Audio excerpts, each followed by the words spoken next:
start? Yep, whenever. So, a lot of people listen to music. I'm sure you guys do, especially the younger groups. And you hear it everywhere. I mean, you're at the store, you play it all the time with the quad. And I'm sure each of you have like some kind of MP3 player or something. So my claim is contemporary songs sometimes provoke violent behavior within the teenage group. And my first point would be that many contemporary lyrics reflect a message of rebellion. And based on a study found in the book written by Peter D. Christensen, the book is called Media Violence in Children. There was a study done on junior high school students, and it showed that each of them spent an average of 3 hours a day listening to music versus 4 hours watching television. So that proves that music is basically just as important to young adults as television, which is pretty significant.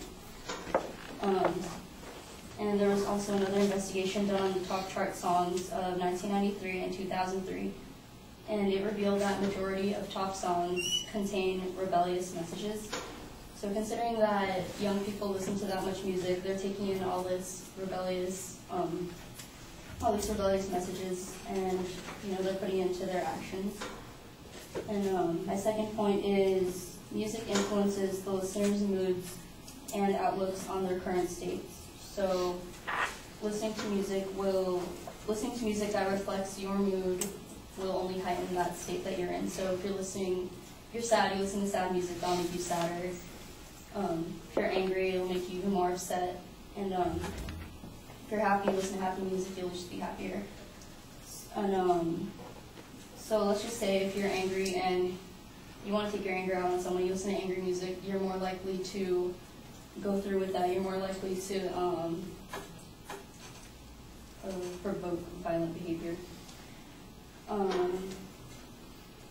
Another reason music is important for young adults is that the type of music you listen to determines what clique you're in, and naturally having many cliques will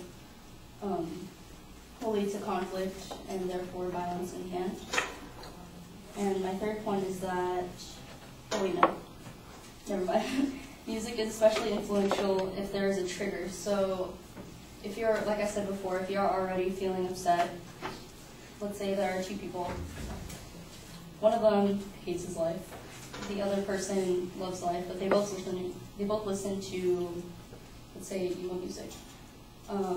The one that hates his life is more likely to commit suicide or bring about violence than the other person who actually likes life, just listens to the music just because he likes it. My third point is youth values music incredibly.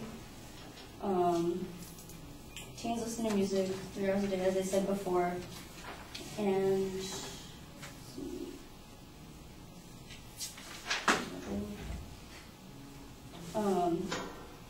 since they value music incredibly, listen to it a lot of their actions are influenced. One reason the youth values music incredibly is, like I said before, it determines your clique, and a lot of people don't like being identified with a certain group of people. So just basically seeing how you look on the outside is an important thing to youth. And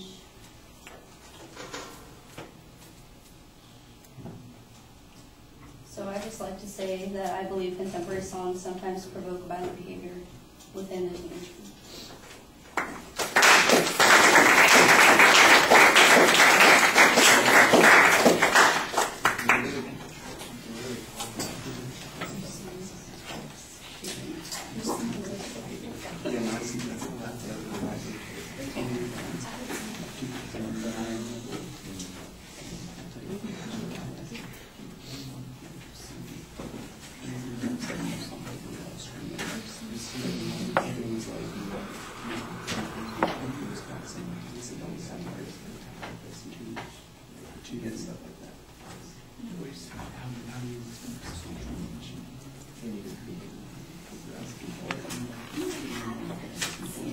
do you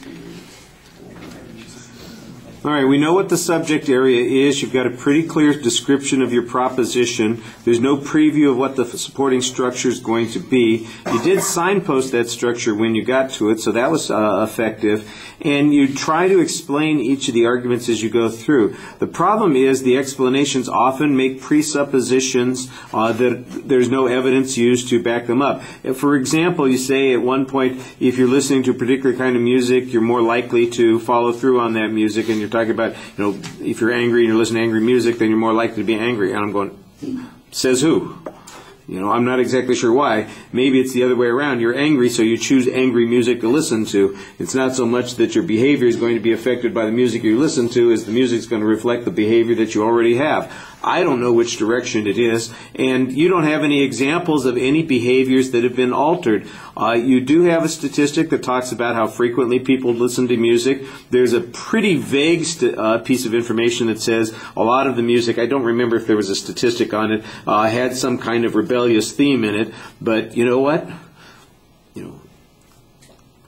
Footloose is a rebellious theme, and I'm not exactly sure anybody's worried about that. Footloose, put on your shirt, cut loose. Hey, damn, they want to cut loose. That's, talk about rebellion.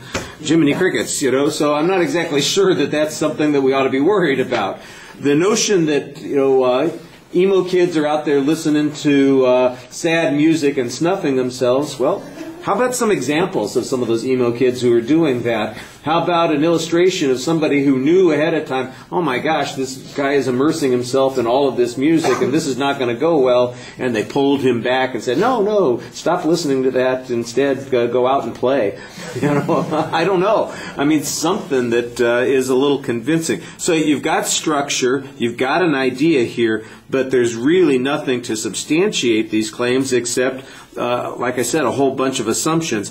And I think there is some data out there that shows a relationship, for instance, between some behaviors, but it doesn't seem like you've got any of that specific information in this presentation. All right, thank you.